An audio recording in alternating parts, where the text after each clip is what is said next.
Betting apps ప్రమోషన్ల case కీలక మలుపు తిరిగింది. 29 మంది సినీ సెలబ్రిటీలు, కంపెనీలపై ఈడీ కేసు నమోదు చేసింది. హీరోలు విజయ్ దేవరకొండ, రానా, మంచు లక్ష్మి, ప్రకాష్ రాజ్, నిధి అగర్వాల్, అనన్య నాగల్లా, శ్రీముఖి తదితరులపై సైబరాబాద్ పోలీసులు ఎఫ్ఐఆర్ ఆధారంగా ఈడీ విచారణ జరపనుంది. సినీ సెలబ్రిటీలు, యూట్యూబర్స్, ఇన్ఫ్లుయెన్సర్లను పీఎంఎల్ఏ కింద విచారించనుంది.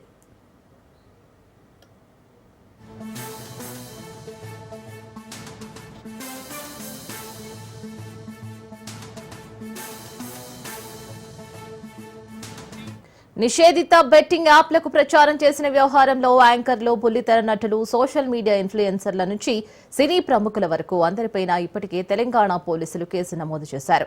బిఎన్ఎస్లోని 318(4)(112) రెడ్ విత్ 49, తెలంగాణ గేమింగ్ యాక్ట్లోని 3(3)(a)(4) సెక్షన్లు, ఐటీ చట్టం 2000-2008లోని 66(d) సెక్షన్ల కింద ఈ కేసు నమోదైంది. హైదరాబాద్ పోలీసులు నమోదు చేసిన ఎఫ్ఐఆర్ ఆధారంగా ఈడీ దర్యాప్తు చేయనుంది.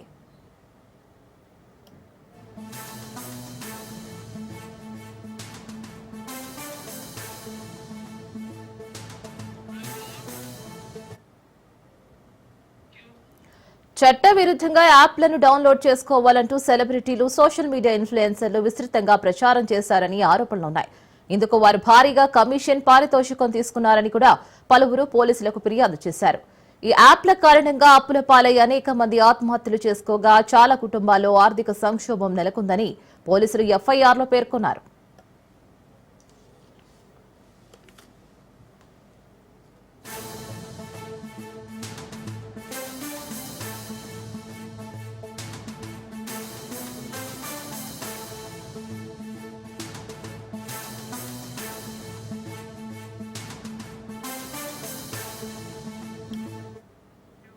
బెట్టింగ్ యాప్స్ ప్రమోషన్ల కేసు కీలక మలుపు తిరిగింది. 29 మంది సినీ సెలబ్రిటీలు, కంపెనీలపై ఈడీ కేసులు నమోదు చేసింది.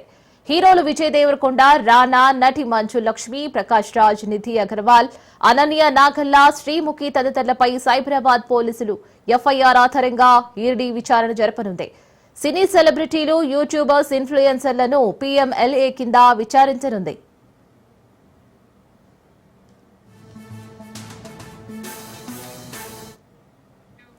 నిషేధిత బెట్టింగ్ యాప్లకు ప్రచారం చేసిన వ్యవహారంలో యాంకర్లు, బుల్లితెర నటులు, సోషల్ మీడియా ఇన్ఫ్లుయెన్సర్ల నుంచి సినీ ప్రముఖుల వరకు అందరిపైన ఇప్పటికే తెలంగాణ పోలీసులు కేసులు నమోదు చేశారు. బిఎన్ఎస్లోని 318(4)(112) రెడ్ విత్ 49, తెలంగాణ గేమింగ్ యాక్ట్లోని 3(3)(a)(4) సెక్షన్లు, ఐటీ చట్టం 2000-2008లోని 66(d) సెక్షన్ల కింద ఈ కేసు నమోదైంది.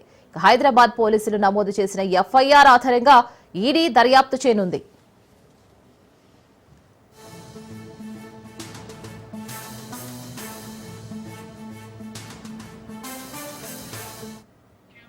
చట్ట విరుద్ధ యాప్లను డౌన్లోడ్ చేసుకోవాలంటూ సెలబ్రిటీలు, సోషల్ మీడియా ఇన్ఫ్లుయెన్సర్లు విస్తృతంగా ప్రచారం చేశారని ఆరోపణలున్నాయి.